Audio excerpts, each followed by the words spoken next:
They say the dead cannot speak, but what if they've been trying to for 159 years? When 22-year-old May Carter, confined to a wheelchair and struggling to make ends meet, discovers a mysterious Victorian portrait in a thrift store, she has no idea she's about to unearth a murder that has been hidden by one of America's wealthiest families for generations. The portrait of two young women seems innocent enough, until May finds a blood-stained confession hidden in its frame. "Forgive me. I had no choice. I pushed her." As May delves deeper, she uncovers a forbidden relationship, a frozen lake where a young woman's body was never recovered, and a powerful family determined to keep their darkest secret buried at any cost. Now, May must choose between her own security and giving voice to Clara Whitmore, a girl whose existence has been systematically erased from history. But the Huxley family didn't maintain their power for a century and a half by letting secrets escape. And they're not about to start now. If you enjoyed this haunting tale of historical justice, make sure to follow our channel for more spine-tingling stories that will keep you awake at night. Like and comment to let us know where you're watching from, and tell us, what forgotten voices from the past deserve to be heard? Remember, some secrets were never meant to stay buried. The electrical cables crackled like whips in the night sky as a fierce storm ravaged the small village of New Hope, Pennsylvania. The raindrops hammered against the windows of a musty little thrift store tucked away on a forgotten street corner, one of those places where memories went to die. Inside, 22-year-old May Carter silently navigated her aluminum wheelchair between precarious stacks of discarded treasures. Her breathing was soft but deliberate, her attentive eyes scanning the abandoned paintings piled against the wall. She needed something, anything, for her art history project due next week. The deadline loomed over her like the storm clouds outside, and her professor wasn't the type to grant extensions, not even to the girl in the wheelchair, as she was often referred to in hushed tones around campus.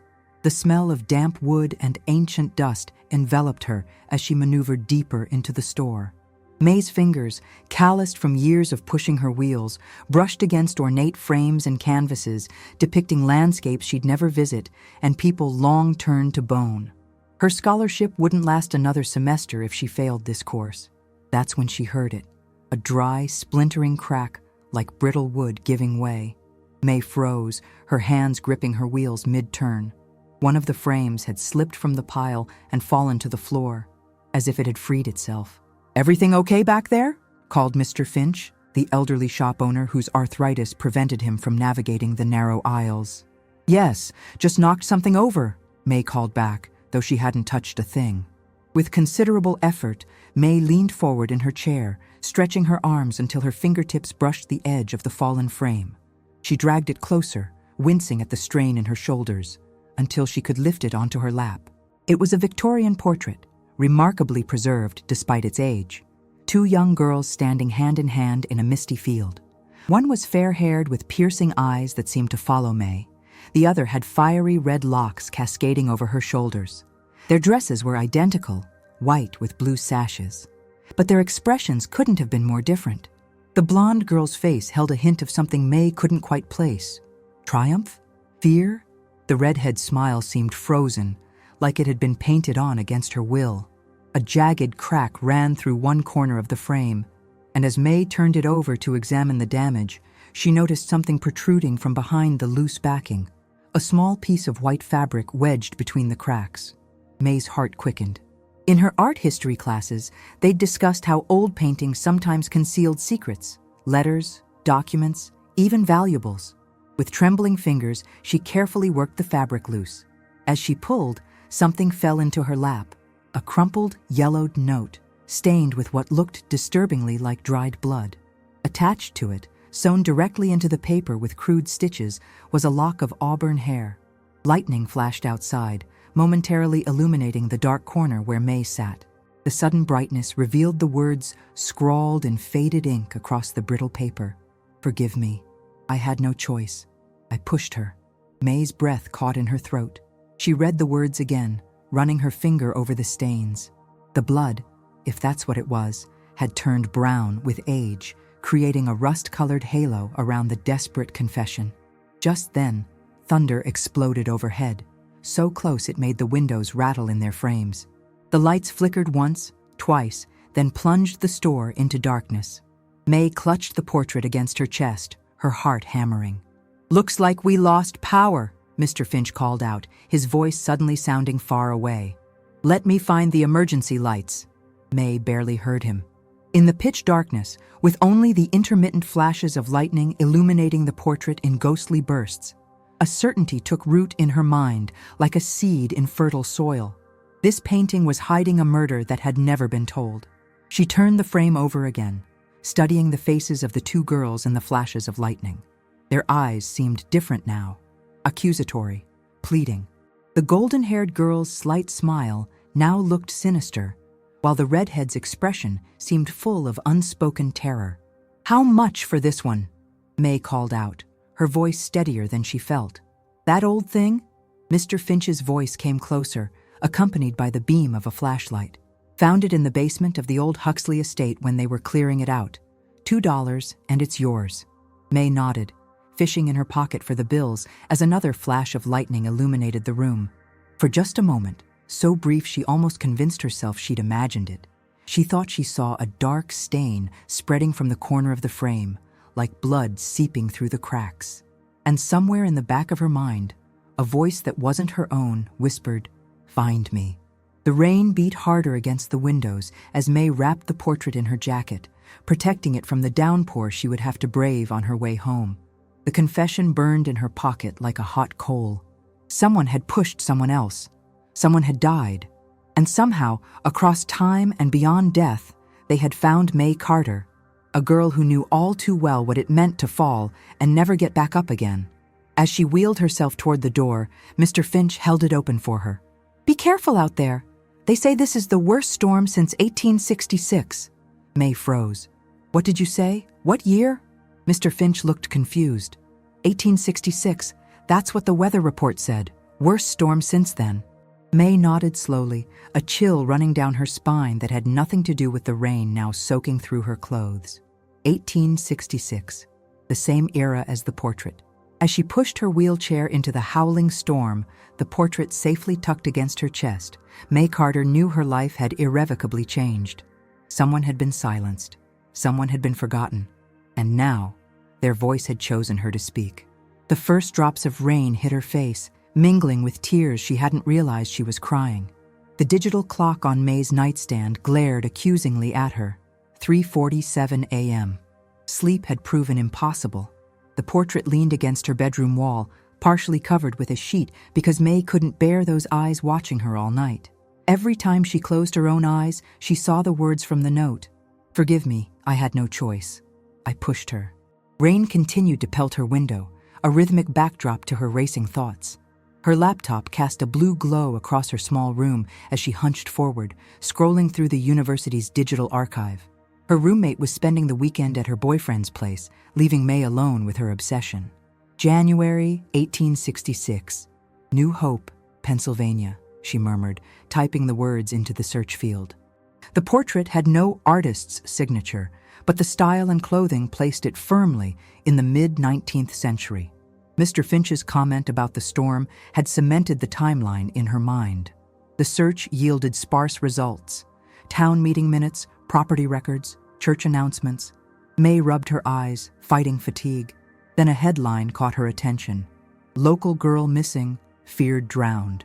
She clicked on the digitized newspaper clipping from the New Hope Gazette, dated January 27, 1866. "The community of New Hope grieves today as young Miss Clara Whitmore, daughter of Thomas Whitmore, is presumed dead after falling through ice at Willow Lake during an outing with friends. Witnesses report that Miss Whitmore was engaged in a heated discussion with Miss Eleanor Huxley when the tragedy occurred. The Huxley family extends their deepest condolences, though no body has yet been recovered." May's breath caught in her throat. Huxley, the same name Mr. Finch had mentioned, the estate where the portrait had been found. She quickly opened another tab and searched for Eleanor Huxley, 1866. An image appeared, a formal portrait of a young woman with golden hair and cold eyes, the same girl from the painting. "Oh my God," May whispered, her fingers trembling as they traced the face on the screen. "You pushed her, didn't you?" The front door of the apartment clicked open, startling May. Her mother's weary footsteps shuffled down the hallway. "May? You still up, honey?" Deborah Carter appeared in the doorway, her shoulders slumped with exhaustion. Her cleaning uniform, pale blue with the Huxley Estate logo embroidered on the pocket, was speckled with dust. "Mom, you're soaked. Let me get you a towel." May started to wheel herself toward the bathroom. "Don't bother, I'm fine." Deborah's eyes drifted to the partially covered portrait. "What's that?" May hesitated. Her mother worked herself to the bone cleaning for the Huxleys, the modern-day descendants of Eleanor, to keep May in school. The last thing she needed was to hear that her daughter was digging into their family's dark past. "Just something for my art history project," May said, closing her laptop. "How was work?" Deborah sighed, dropping her worn purse onto the kitchen counter. "Same as always. Old Mrs. Huxley had me reorganizing the library again. That woman changes her mind more than she changes those fancy silk scarves of hers." May's ears perked up. "The library? At Huxley Manor?" Full of books nobody reads and paintings nobody looks at?" Deborah kicked off her shoes. "Did you take your medication today?" "Yes, Mom." May wheeled closer to her mother, trying to sound casual. "Those paintings in the library. Any portraits? Like historical family portraits?" Deborah gave her a curious look.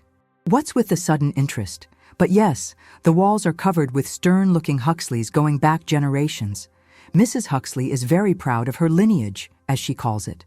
She mimicked the woman's aristocratic tone. May's mind raced. If there were family portraits, perhaps there was more information about Eleanor Huxley and Clara Whitmore. "I'm heading to bed," Deborah said, kissing the top of May's head. "Don't stay up all night on that computer. You know how you get when you're overtired." After her mother left, May returned to her laptop, driven by a growing obsession. She searched for more information about Clara Whitmore's disappearance, but found little beyond brief mentions of a tragic accident. As dawn broke, May made a discovery that sent shivers down her spine. In the university's Special Collections database, she found a scanned copy of an old map of New Hope from 1870. The area now known as Willow Park had once been called Whitmore's End, renamed after Clara's disappearance. May zoomed in on the image, noticing small handwritten notes in the margins. One caught her eye: site where CW was last seen with EH. Next to it was a crude drawing of what looked like a tree, a willow tree. Turning toward the portrait, May carefully examined the frame again. There, almost invisible in the bottom right corner, she found an inscription scratched into the wood: "I buried the truth beneath the willow." Outside, the storm had finally passed, leaving behind a world washed clean. But inside May's heart, a tempest was just beginning to gather strength. She wheeled over to the portrait and pulled the sheet away. The two girls stared back at her, Eleanor Huxley and, presumably, Clara Whitmore. Two friends whose story had ended at a frozen lake over 150 years ago. One had survived to become the matriarch of a dynasty.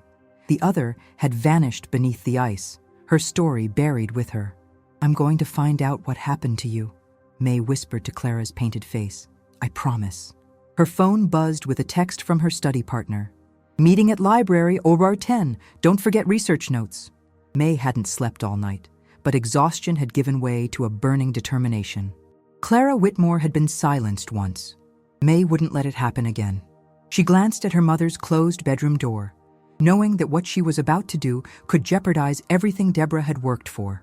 The Huxleys were not just wealthy, they essentially owned half the town. Going against them meant going against New Hope itself, but some truths demanded to be heard, no matter the cost. The iron gates of Huxley Manor loomed before May, ornate and imposing against the clear autumn sky. She checked her watch, 2:15 p.m. Her mother would be cleaning the east wing now, far from the gardens. The security guard who usually patrolled the perimeter was nowhere to be seen. It was now or never. May took a deep breath, steadying her trembling hands on the wheels of her chair. She had never done anything like this before, trespassing on private property, potentially risking her mother's job. But the portrait of Clara Whitmore haunted her dreams last night, those painted eyes pleading for justice across centuries. The side gate used by the staff was unlocked, just as May had hoped. Her mother had mentioned that the gardeners came on Thursdays. She pushed her wheelchair forward, wincing as the wheels crunched against the gravel path. Every sound seemed amplified in the stillness of the afternoon. The Huxley estate sprawled across 5 acres of meticulously maintained grounds. Victorian architecture dominated the main house, with its towering spires and stained glass windows that caught the sunlight like trapped rainbows. May had seen it from a distance many times, but never this close, never from within. She followed the stone path that curved around the main building toward the back gardens. Her research had revealed that the old willow tree, the one mentioned in the inscription, stood by a small pond behind the house, one of the few original features that had survived from the 1860s landscape. As she rounded the corner, her breath caught in her throat. There it stood, ancient and gnarled, its weeping branches creating a curtain of leaves that brushed the ground. The willow was massive, clearly over a century old, with a trunk so wide it would take 3 people linking arms to encircle it. "I buried the truth beneath the willow," May whispered, recalling the inscription. She wheeled closer, struggling against the uneven terrain. The ground around the tree was soft, covered with moss and fallen leaves. May's wheelchair began to sink slightly into the earth. "Damn it," she muttered, pushing harder. She wouldn't let something as trivial as terrain stop her, not when she was this close. Reaching the base of the tree, May carefully maneuvered herself from her wheelchair onto the ground. The damp earth soaked through her jeans immediately, but she barely noticed. With her upper body strength, developed from years of navigating the world on wheels, she dragged herself to the massive roots that protruded from the ground like ancient gnarled fingers. "If I were hiding something in the 1860s, where would I put it?" she wondered aloud, running her hands along the base of the trunk. The bark was rough against her palms, worn smooth in places by time and weather. May began digging with her bare hands, the dirt working its way under her fingernails. The soil was surprisingly loose, as if it had been disturbed before. After several minutes of frantic excavation, her fingers struck something hard, something metal. Her heart racing, May dug faster, clearing away more dirt until she revealed a small iron box about the size of a paperback book. The metal was corroded, but the box was intact, sealed tight against the ravages of time. "Oh my God," she breathed, her voice barely audible over the rustling of the willow's leaves. "I found it." With shaking hands, May pried at the rusted latch. It resisted at first, then gave way with a snap that echoed in the quiet garden. She lifted the lid slowly, half expecting it to be empty after all these years. Inside lay a small medallion, tarnished with age but still intact. Engraved on its surface were the initials C.W., Clara Whitmore. Beneath it, preserved in what appeared to be a waxed paper envelope, was a folded letter, the paper yellowed but remarkably preserved. May unfolded it carefully, afraid it might crumble to dust in her hands. The handwriting was delicate, slanted, a woman's hand. "If something happens to me, it was not an accident. Tell my sister I tried to flee." May's heart pounded against her ribs. This was it, confirmation that Clara had feared for her life, that her death had been no accident.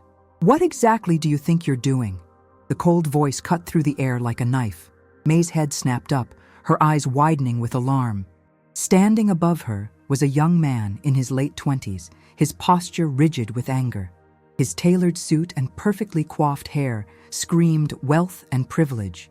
But it was his eyes that caught May's attention. The same piercing blue eyes that stared out from Eleanor Huxley's portrait. "I asked you a question," he said, his voice dangerously quiet. "What are you doing on private property, digging up my family's garden?" May quickly shoved the box behind her back, but it was too late. He had seen it. "Nathaniel Huxley," he said, not bothering to extend his hand to the girl sitting in the dirt. "And you must be Deborah Carter's daughter, the one from the university." May swallowed hard. "I'm doing research for my art history thesis." Nathaniel's eyes narrowed. "By trespassing and vandalizing historical grounds?" His gaze dropped to the disturbed earth, then to the box partially visible behind May's back. "What have you found? Show me." Reluctantly, May revealed the box. "It's just some old artifacts. For my research on Victorian era— Save it, Nathaniel interrupted, crouching down to snatch the box from her hands. He examined the medallion, his expression darkening when he saw the initials. Where did you hear about this? About her? May hesitated, weighing her options. I found an old portrait in a thrift store. 2 girls, one blonde, one redhead. There was a note hidden in the frame. Something flickered across Nathaniel's face. Recognition, perhaps. Or fear. That portrait was supposed to have been destroyed, he muttered, almost to himself. Then, fixing May with a cold stare, listen carefully. Whatever you think you've discovered, it's nothing but the delusions of a lovesick girl who died over 150 years ago. The Huxley family has endured enough scandalous rumors. He reached into his jacket pocket and withdrew a checkbook. $5,000 for your silence and whatever artifacts you've collected. Consider it a research grant. May stared at him in disbelief. You want to pay me off? For what? Covering up a murder? Nathaniel's face hardened. It was an accident. A tragedy, yes, but an accident. And it has nothing to do with you or your mother. He emphasized the last word, the threat implied.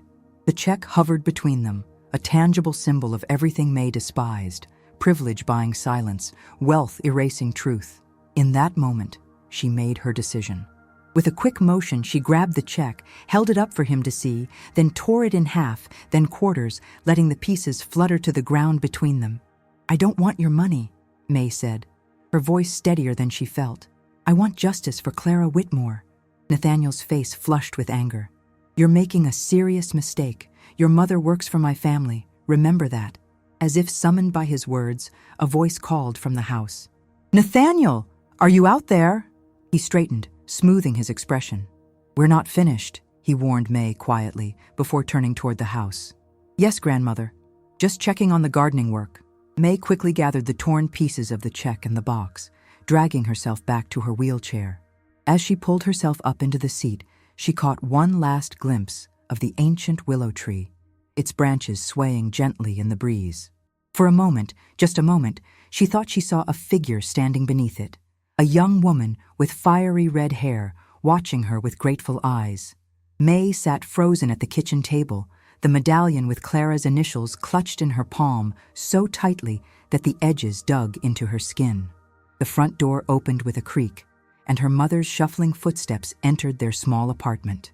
May quickly slipped the medallion into her pocket. They fired me.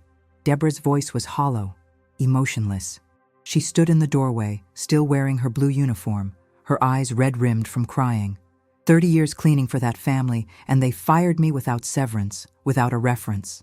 The guilt hit May like a physical blow, stealing her breath. Mom, I'm so sorry. This is my fault. Young Mr. Huxley said you were trespassing. Deborah's voice hardened. Said you were digging up the garden, looking for something that didn't belong to you.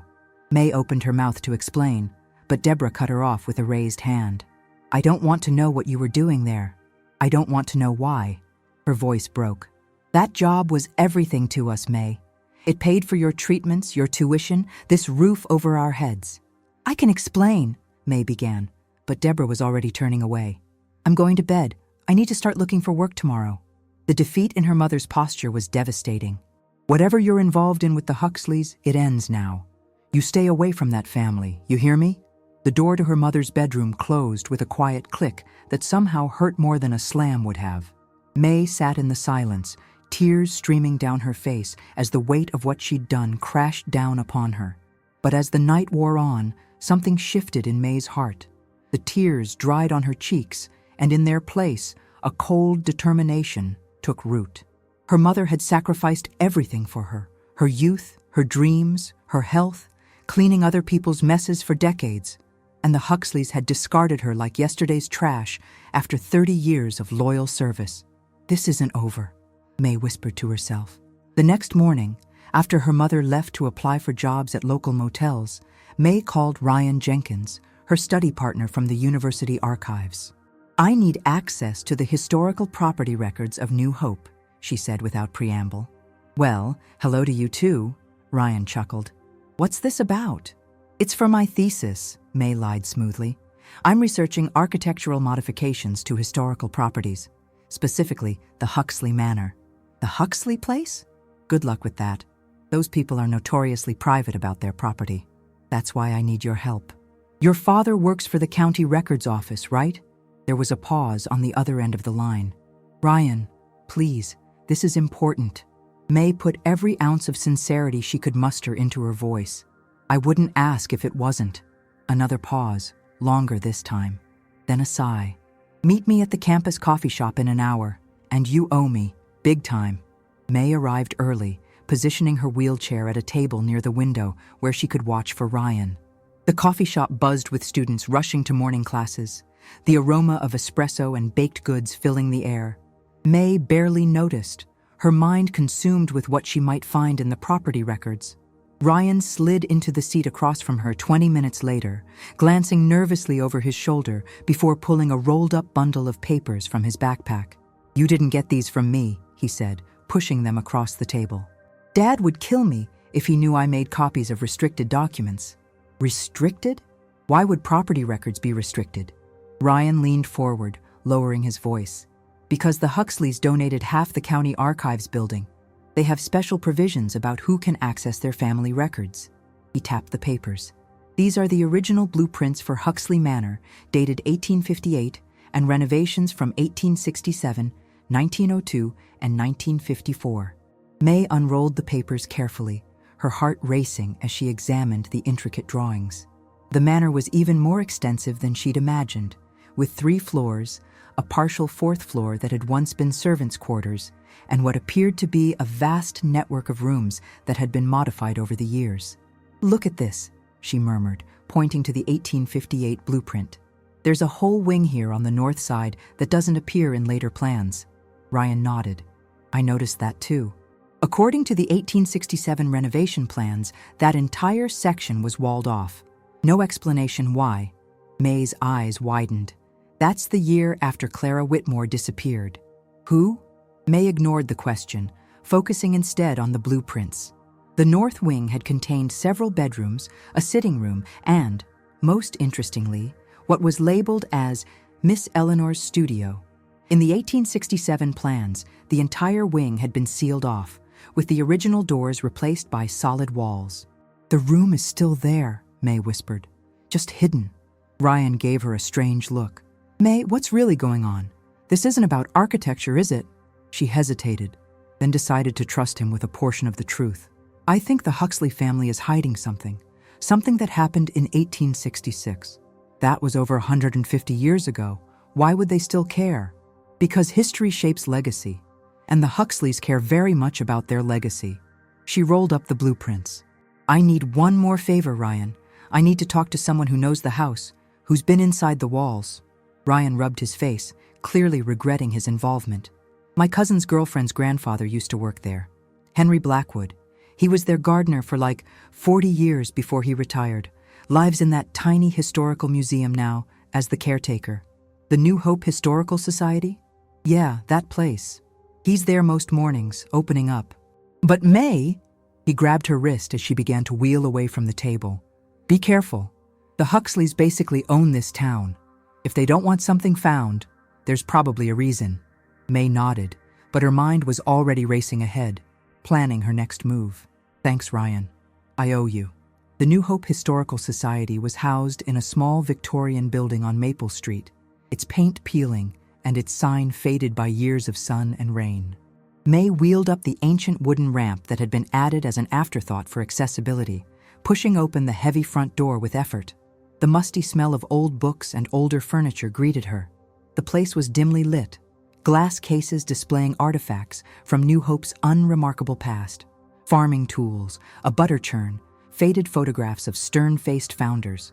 We're not officially open yet, called a voice from the back room. Come back at 10. Mr. Blackwood? May called back. Henry Blackwood? I'm looking for information about Huxley Manor. There was a long pause, then the sound of a chair scraping against floorboards. An elderly man appeared in the doorway, tall but stooped, with gnarled hands that spoke of decades working with earth and plants. His eyes, however, were sharp as he assessed May. Nobody's interested in that old place except the Huxleys themselves, he said cautiously. Who's asking? My name is May Carter. My mother. Worked for the Huxleys until yesterday. The pain in her voice must have been evident because the old man's expression softened. Deborah's girl?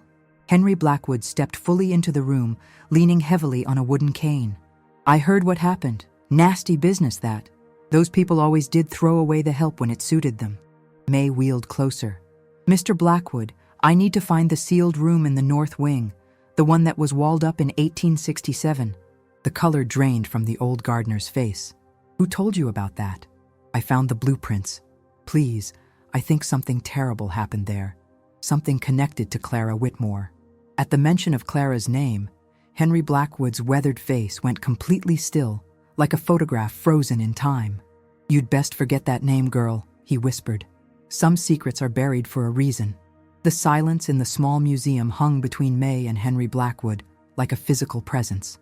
Outside, rain had started falling again, pattering against the windows in a gentle rhythm that belied the tension inside. I'm not leaving until you tell me what you know, May said, her voice quiet but firm. Her wheelchair was positioned squarely in front of the exit, as if her slight frame could somehow prevent the old gardener from leaving. Henry Blackwood's weathered hands trembled slightly as he lowered himself into an antique chair. The wood creaked beneath his weight, protesting like his own aging joints. You're as stubborn as your mother, he said with a faint smile that didn't reach his eyes. Always was that way, even as a young woman when she first came to work for them. Mr. Blackwood, please. May wheeled closer, close enough to see the web of wrinkles mapping decades of New Hope's harsh winters across his face. Clara deserves justice, even after all these years. The old man's eyes flickered to a dusty corner of the room where an ancient town photograph hung in a tarnished frame. What makes you think she wants to be found? Some ghosts prefer to rest undisturbed, because she left evidence. She wanted someone to know what happened to her. May pulled out the medallion with Clara's initials, holding it in her palm for Henry to see. I found this buried beneath the willow tree. Henry's breath caught. His gnarled fingers reached out, hovering over the medallion without touching it, as if it might burn him. The Whitmore girl's locket. Where did you find the other half? Other half? Henry nodded. It was a split heart, two halves that fit together. One for each. He trailed off, but May finished the thought. One for each girl, Clara and Eleanor. Rain pounded harder against the windows, the sky darkening outside as if nature itself was listening to their conversation. A sudden crack of thunder made them both jump. I'll show you, Henry finally said, his voice barely audible over the storm. Not because you deserve to know, but because they do. The dead deserve to be remembered properly. It took them nearly an hour to drive to Huxley Manor in Henry's ancient pickup truck, May's wheelchair folded in the truck bed, protected from the rain by a tarp. The old gardener knew a service entrance at the back of the property that was rarely monitored. Thursday afternoons, he explained, as he helped May into her chair, the rain soaking them both. The security guard takes an extended lunch, always has, since my time here. Old habits die hard in this place. They moved through the gardens quickly, Henry's knowledge of the grounds allowing them to stay hidden from the main house's windows. The rain provided additional cover, a curtain of water that reduced visibility and muffled the sound of wheels on gravel. The entrance was concealed during the renovations, Henry explained as they reached the east side of the manor. But they couldn't remove the windows completely without compromising the structure, so they bricked them up from the inside, leaving the exterior intact for appearance's sake. He led May to what looked like a cellar entrance, half hidden behind overgrown rhododendrons. The heavy wooden doors were secured with a rusted padlock. Hasn't been opened in decades, Henry muttered, producing a key from his pocket. They gave me this when I became head gardener. Told me it was for the old tool shed. Took me years to realize what it actually unlocked. The padlock opened with a protesting creak. Henry pulled open the doors, revealing a set of stone steps descending into darkness. I can't, May gestured at her wheelchair. Henry nodded. I'll carry you. Left my strength in my younger days, but I reckon I can manage once more. Despite his age, Henry's arms were still strong from decades of gardening work. He lifted May carefully, leaving the wheelchair hidden in the bushes, and carried her down the steps like a child. The descent was difficult. The old man's breathing labored, but eventually they reached the bottom. An earthen passage stretched before them, dimly lit by emergency lights that cast an eerie glow on the stone walls. "The old servants' tunnel," Henry explained, setting May gently on a wooden bench built into the wall. "Connects to what used to be the North Wing kitchens. The family sealed most of it off, but kept this part for storage." He retrieved a flashlight from his jacket pocket and handed it to May. "I'll be back for you. There's something I need to fetch first." May waited in the dim passageway, the flashlight's beam cutting through the gloom. The walls were lined with shelves holding dusty bottles of wine and boxes of what appeared to be old documents. The air smelled of damp earth and forgotten things. Henry returned 15 minutes later, carrying a small trunk. "Found it where I left it 30 years ago," he said, sounding relieved. "Come on, the room is this way." He carried May further down the passage until they reached what appeared to be a dead end. But Henry knew better. He pushed against a section of the wall, revealing a hidden door that swung inward silently. "Oil the hinges every year," he explained with a grim smile. "Old habits." The room beyond was like stepping into 1866. Dust-covered furniture sat exactly as it had been left, a chaise lounge, an easel, a writing desk with papers still scattered across its surface. Heavy curtains, now rotted with age, hung over bricked-up windows. The flashlight beam revealed faded wallpaper depicting twining roses, peeling in places to reveal older patterns beneath. "Eleanor's studio," May breathed. Henry set her carefully on the chaise, which released a cloud of dust. "Nobody's been in here since they sealed it. Not officially, anyway." He placed the trunk on a small table and opened it. Inside were clothes, a woman's dress, once white but now yellowed with age, with dark stains across the fabric. "Blood," May whispered, reaching out to touch the material. Beneath the dress lay loose pages, torn from what appeared to be a diary. The handwriting was delicate, feminine, but the words were anything but gentle. "Eleanor threatens to tell her father about us if I leave. She doesn't understand that I cannot stay, cannot pretend anymore. The life she offers is a gilded cage, wealth and privilege in exchange for silence and submission. I would rather be poor and honest than rich and living a lie." May's hands trembled as she turned to the next page. "E saw me with Thomas today. The look in her eyes frightened me. I have never seen such rage in a human face before. She says if I belong to anyone, it must be her. Only her. Forever." And finally, the most chilling entry. "Clara threatens to reveal everything. She cannot. She must not. Father would disown me. The family name would be ruined. Everything would be destroyed. I cannot let her leave." May looked up at Henry, her eyes wide with horror. "Eleanor killed her, out of jealousy." Henry nodded slowly. "The story in town was that they argued and Clara accidentally fell through the ice, but the servants knew better. They saw Eleanor return alone that day, her clothes soaked and something dark in her eyes. Why didn't anyone say anything?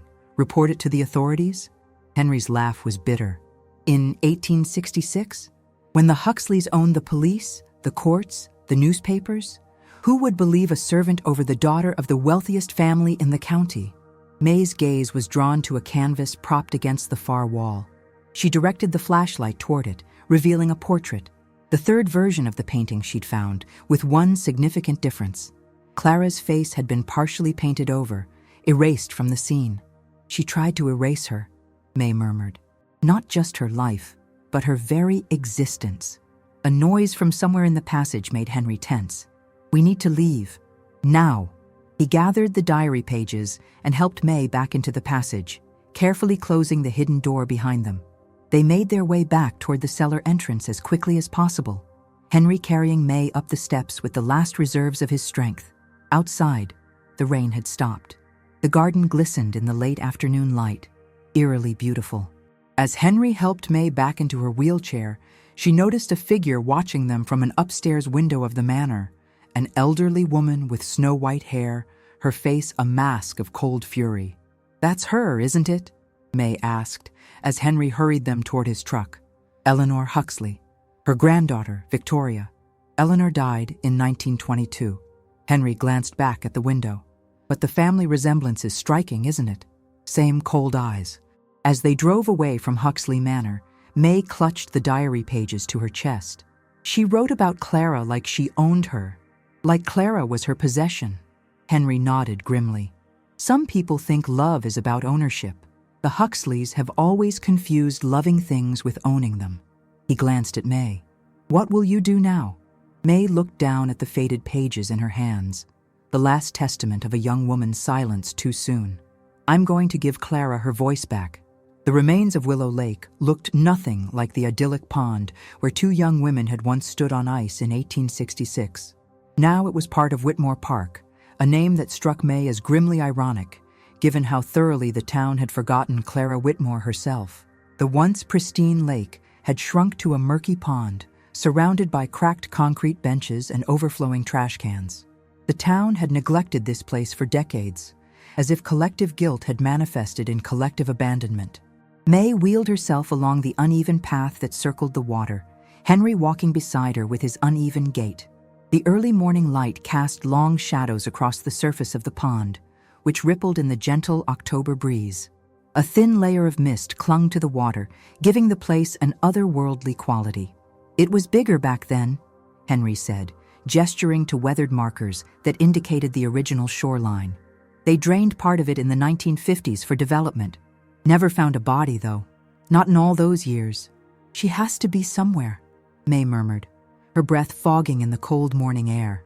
People don't just vanish. An old man sat on one of the benches, a fishing rod propped beside him, though it was common knowledge the pond had been empty of fish for years.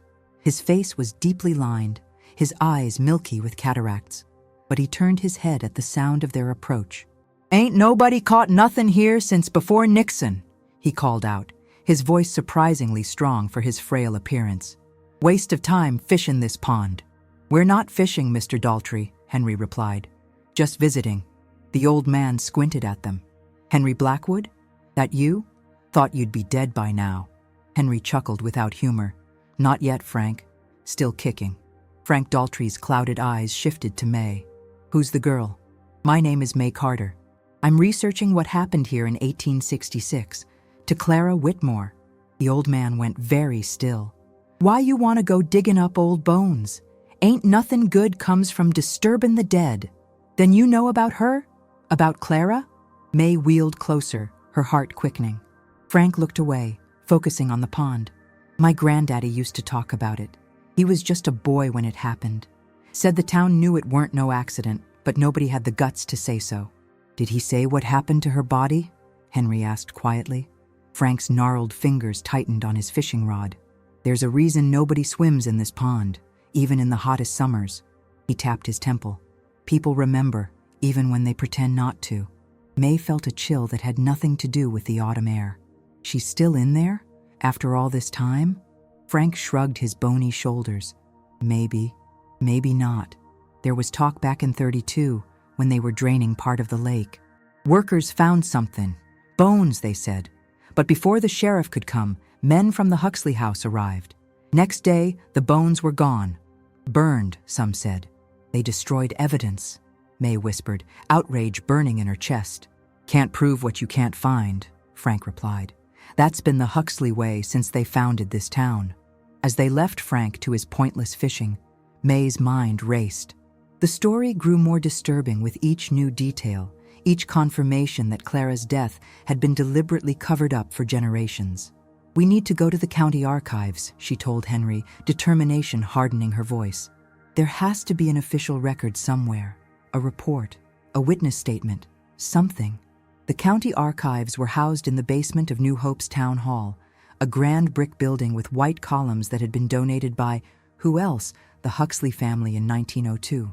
The archivist, a middle-aged woman with cat-eye glasses and a perpetual frown, initially resisted their request to access records from 1866. "Those materials are in the restricted collection," she informed them primly. "They require special permission to access." "Restricted? They're over 150 years old," May protested. "Historical preservation protocols," the woman replied, though her eyes darted nervously toward a portrait of Victoria Huxley hanging on the wall. "I would need authorization from the Historical Society Board." Henry stepped forward. "I am the caretaker of the New Hope Historical Society," he said, producing an official-looking badge. "I'm authorizing this access for an important research project." The archivist hesitated, then reluctantly led them to a climate-controlled room in the back. 1 hour, she said sharply, and nothing leaves this room. Once alone, May and Henry worked quickly, sifting through brittle newspapers and handwritten town records. Most mentioned Clara's disappearance only briefly, describing it as a tragic accident with minimal details. Here, Henry said suddenly, pulling out a thin folder labeled Witness Testimonies Miscellaneous, 1867. Inside was a single sheet of paper, the handwriting faded but still legible. Statement of Margaret Watson, laundress, regarding events at Willow Lake, January 26, 1866, May read aloud. I was collecting ice from the lake edge when I heard angry voices. Miss Huxley and Miss Whitmore were arguing fiercely on the frozen surface. Miss Whitmore turned to leave, and Miss Huxley grabbed her arm. There was a struggle. I saw Miss Huxley push Miss Whitmore with both hands. The ice cracked. Miss Whitmore fell through. Miss Huxley watched for several moments, then walked away alone. May's voice faltered as she read the final notation at the bottom of the page. Witness deemed unreliable. Testimony dismissed by order of Judge William Huxley. Judge William Huxley, May repeated, looking up at Henry. Eleanor's father? Henry nodded grimly. He presided over most legal matters in the county until his death in 1878. May stared at the statement, something nagging at her. Watson. Margaret Watson. She looked up. Henry, what was my mother's maiden name? Carter, I believe. Why? No, before that, my grandmother's name. Henry thought for a moment. Watson, I think. Your grandmother was Eliza Watson before she married. May's hands began to tremble. Margaret Watson was my ancestor. My great-great-great-grandmother. The realization hit her like a physical blow. She witnessed the murder, testified about it, and was dismissed as unreliable. And now, over 150 years later, I'm the one who found the portrait. History has a way of coming full circle, Henry murmured. As they prepared to leave, May photographed every document with her phone, despite the archivist's earlier warning. Outside, the sky had darkened with storm clouds again, as if nature itself was responding to the revelations of the day. The Huxleys ruined my ancestors' reputation, May said as Henry drove them back toward town.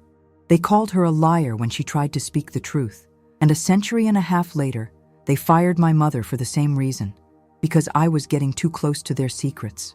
Rain began to fall, heavy drops splattering against the windshield. Henry turned on the wipers, which squeaked rhythmically against the glass. What will you do now? He asked, his voice barely audible over the storm. The Huxleys still have power in this town. They could make things very difficult for you and your mother. May looked down at her phone, at the image of Margaret Watson's testimony. The truth had been there all along, buried in archives, hidden in a portrait, whispered by the town but never acknowledged. Clara had been silenced once by the ice closing over her head, and again by a powerful family determined to protect their reputation at any cost. The difference between 1867 and now, May said slowly, is the internet. The Huxleys may control New Hope, but they don't control the world. It's time everyone knew what happened to Clara Whitmore. Lightning flashed, briefly illuminating the road ahead. For just a moment, May thought she saw a figure standing by the side of the road, a young woman with fiery red hair, her pale face serene despite the storm raging around her. I think she's been waiting for someone to remember her, May whispered. All this time, she's been waiting for justice.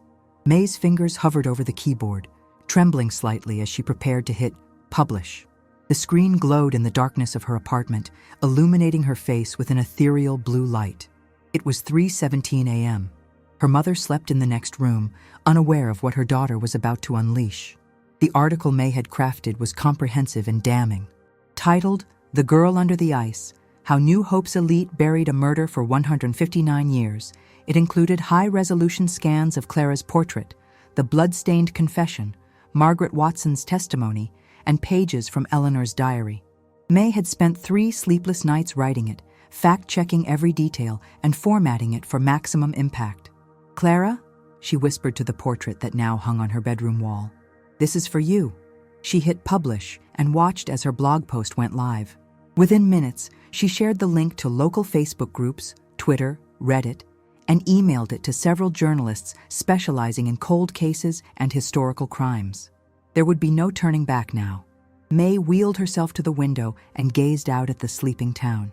New Hope was peaceful under the moonlight, its quaint streets and historic buildings creating a picture-perfect postcard image. But beneath that serene exterior lay generations of secrets and lies, all designed to protect one family's name. "Let's see them try to bury this," she murmured to the reflection in the glass. By mid-morning, May's article had begun to spread. Local social media groups buzzed with shocked reactions. "Is this real? The Huxleys? Poor Clara." The comments multiplied by the hour. A local news blog picked up the story by noon, quoting extensively from May's research and adding their own headline, "Local student uncovers historical murder in New Hope." May's phone wouldn't stop buzzing with notifications. Ryan texted, "Holy shit, May! What have you done? The dean is freaking out. The Huxleys are major donors to the university." Her mother's call came just after 2 p.m. "May," Deborah's voice was tight with fear. "People are talking about you, about us. Nathaniel Huxley just gave an interview to the Gazette, calling you a disturbed young woman spreading vicious lies for attention." "Let him," May replied, her voice steadier than she felt. "I have evidence, Mom. Real evidence. They're saying they'll sue for defamation.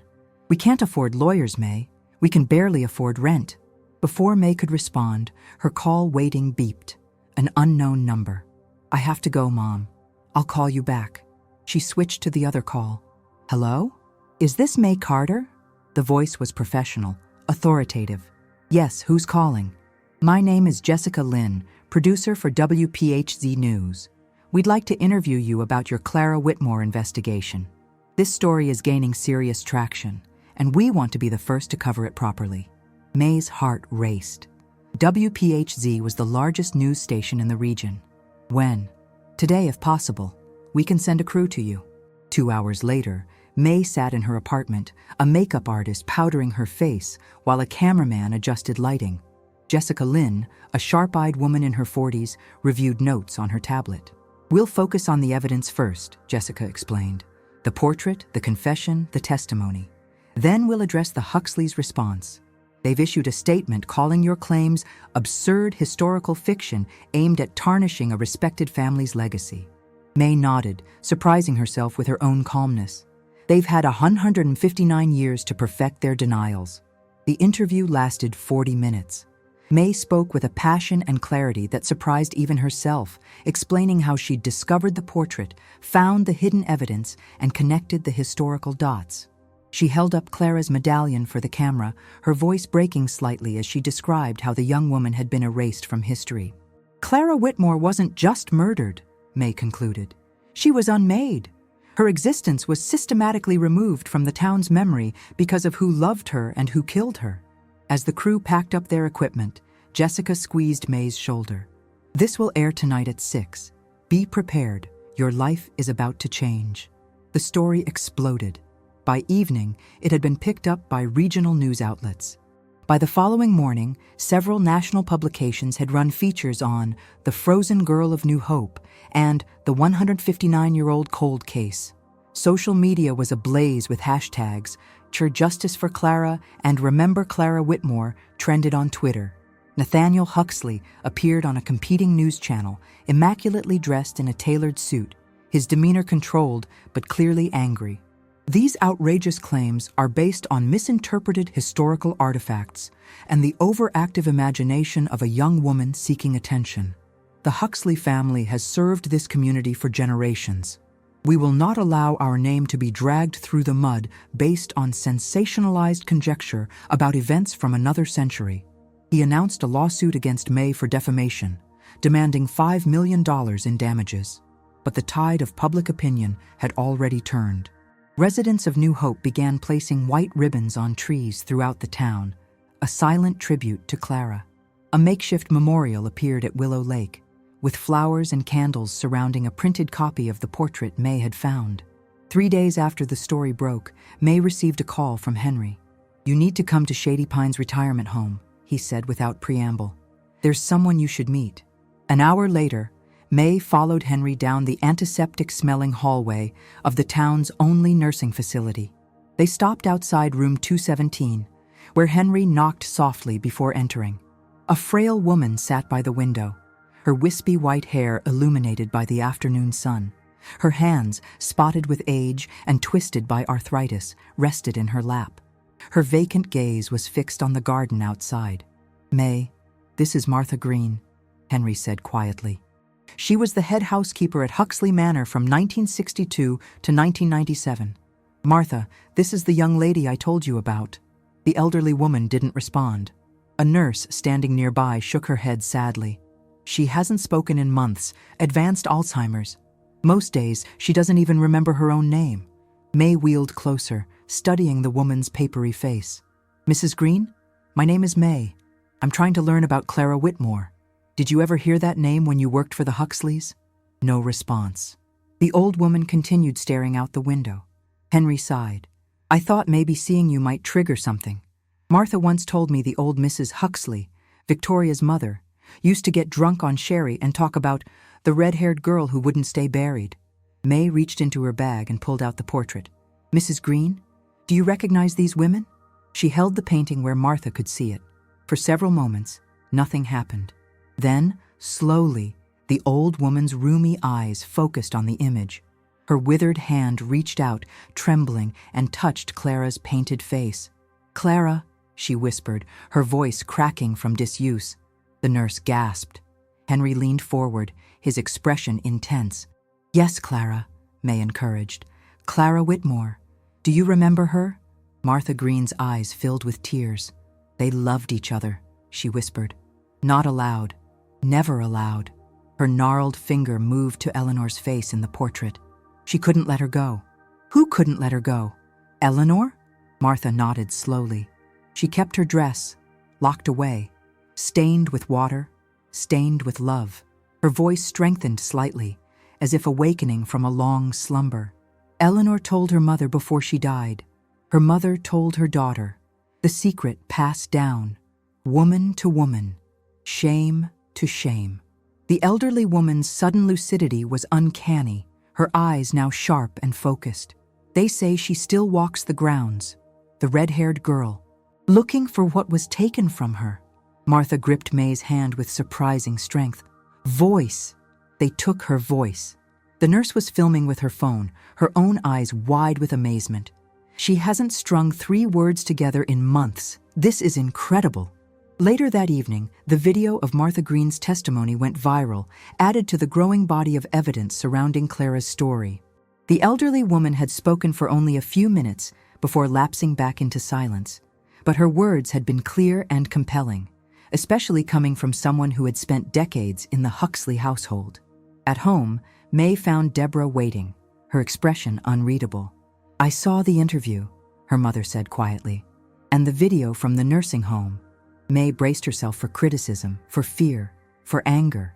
Instead, Deborah crossed the room and embraced her daughter tightly. "My brave girl," she whispered against May's hair. "You gave voice to a woman who's been silent for over a century. I've never been prouder." Outside their apartment window, they could see white ribbons fluttering from trees all along the street. A town finally beginning to remember the girl it had been paid to forget. The October air carried a crisp chill as hundreds of people gathered around the shores of Willow Lake. Frost glittered on the grass like scattered diamonds, a fitting tribute for an occasion that blended mourning with celebration, reconciliation with remembrance. 4 months had passed since May's story had broken, 4 transformative months that had changed New Hope forever. May sat in her wheelchair near the podium that had been erected at the lake's edge, her mother standing proudly behind her. They both wore blue dresses with white ribbons pinned to their lapels, Clara's colors, as depicted in the portrait that had started everything. The painting itself, now professionally restored, sat on an easel beside the podium, protected by glass but visible to all, a silent witness to its own unveiling. The crowd was a sea of white ribbons. Children too young to understand the historical significance played at the edges of the gathering, their innocence a stark contrast to the solemn purpose of the day. Elderly residents who had grown up hearing whispered rumors about the drowned girl dabbed at their eyes with handkerchiefs. Even tourists had come, drawn by the story that had captured national attention. Mayor Jenkins approached the microphone, adjusting his glasses nervously. He had been reluctant at first, fearing the Huxleys' influence, but public pressure had forced his hand. The white ribbon on his suit looked out of place against his usual gray attire, a political concession rather than a heartfelt gesture. "Citizens of New Hope, honored guests," he began, his voice carrying across the quiet crowd. "We gather today to right a historical wrong, to acknowledge a tragedy that has shadowed our town for over a century and a half." May scanned the crowd, noting who was present and who was conspicuously absent. The Huxley family had declined to attend, issuing a terse statement that they respected the town's decision to commemorate historical events, but maintained that contemporary interpretations of 19th century incidents should be viewed with scholarly skepticism. Their lawsuit against May had been quietly dropped 3 weeks earlier, after Martha Green's testimony had been authenticated by geriatric specialists who confirmed she had been experiencing a rare moment of lucidity. More damning still, ground-penetrating radar scans of Willow Lake had revealed anomalies consistent with human remains in the deepest section, exactly where Margaret Watson's testimony had placed Clara's drowning. The mayor continued his carefully worded speech, dancing around the words murder and cover-up, while still acknowledging that Clara's death had been neither accidental nor properly investigated. Politics, May had learned, had a language all its own, one that could acknowledge truth without assigning blame. "Today," the mayor concluded, "we dedicate this memorial to Clara Whitmore, a young woman whose life and voice were taken from her too soon. May her story remind us that justice has no expiration date." He gestured toward a stone bench that had been installed beneath the ancient willow tree, inscribed simply with Clara's name, her birth date, and the date of her disappearance. Beside it stood a bronze plaque detailing the circumstances of her death as uncovered by May's research. Next, Henry Blackwood took the podium, looking frail but determined in his best suit. At 87, he had become something of a local celebrity, the man who had helped solve New Hope's oldest mystery. "I knew this day would come," he said, his weathered voice cracking with emotion. "Not in my time, perhaps, but someday. Truth has a way of surfacing, like a body rising from the depths." He paused, looking directly at May. "It takes courage to disturb still waters, to reach beneath the surface and pull up what's been hidden." May Carter had that courage when many of us, myself included, had resigned ourselves to silence. A smattering of applause rippled through the crowd. May felt her cheeks flush, uncomfortable with the attention, yet moved by the recognition. When it was her turn to speak, May wheeled herself to the microphone, which had been lowered to accommodate her. The faces before her blurred as tears welled in her eyes. This moment, this vindication, had come at a steep price. Her scholarship had been revoked, though 3 other universities had since offered her full rides. Her mother had struggled to find employment locally, and there were still residents who crossed the street when they saw her coming. Clara Whitmore was 19 years old when she died, May began, her voice steady despite her emotions. She had dreams, hopes, fears. She loved and was loved. But most importantly, she had a voice, one that was silenced not just by the ice that claimed her life, but by the power structures that deemed her unworthy of justice. May gestured toward the portrait, where Clara's painted eyes seemed to watch the proceedings with a timeless gaze. "I never knew Clara, but I came to care for her through fragments of her story. A medallion with her initials, diary pages that spoke of her desire for freedom, a painting that tried to capture her spirit.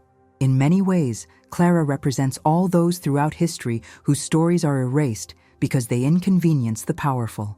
A murmur of agreement rippled through the crowd. In the back, May spotted several women holding signs. "Believe Women, 1866 and Now," and "Clara's Voice Matters." "Today we don't just remember Clara," May continued. "We reclaim her. We acknowledge that her life had value, that her truth deserves to be told, and that her memory belongs not to those who sought to erase her, but to all of us who choose to remember."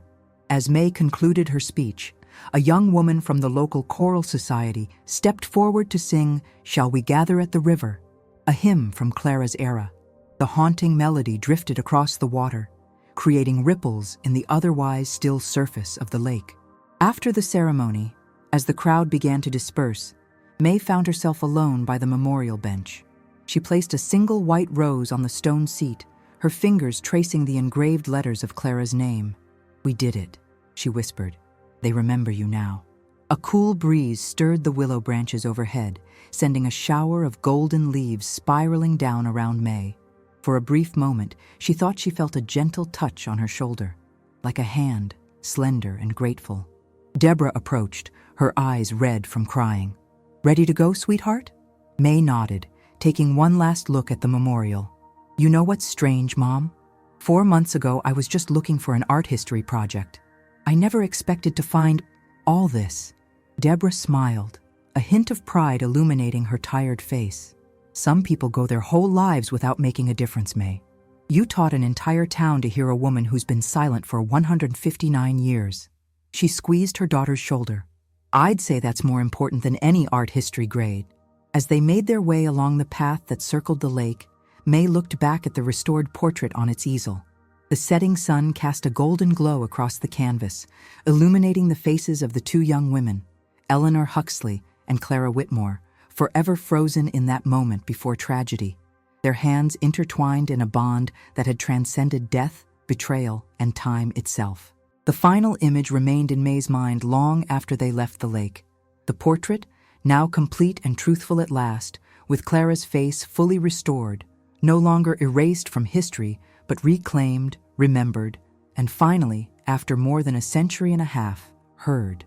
Some truths echo across centuries, waiting for someone brave enough to listen. May Carter's journey reminds us that justice has no expiration date, that the voiceless deserve to be heard no matter how much time has passed. In a world where power often dictates which stories survive and which are erased, it takes extraordinary courage to challenge the narratives written by those who control the pen of history. Would you have the strength to stand against an entire town, to risk everything you have, to give voice to someone forgotten by time? The story of Clara Whitmore and Eleanor Huxley serves as a haunting reminder that the past is never truly buried. It lives on in whispers, in portraits, in the collective memory of a place. Like the willow tree that stood guard over Clara's secret for generations, some truths take root and grow stronger with time, waiting for the right moment to emerge into the light. Perhaps there are Clara Whitmores in your own community, voices silenced by power and privilege, stories erased from the pages of local history that deserve to be told. If this story touched your heart, please take a moment to like, share, and subscribe to our channel. Your support allows us to continue bringing these powerful narratives to life, stories that challenge us to look deeper into our shared past and recognize the voices that have been silenced. Let us know in the comments what historical mysteries fascinate you, or if there are forgotten stories from your own community that deserve to be remembered. Until next time, remember that every portrait tells a story, but sometimes the most important parts are hidden beneath the frame.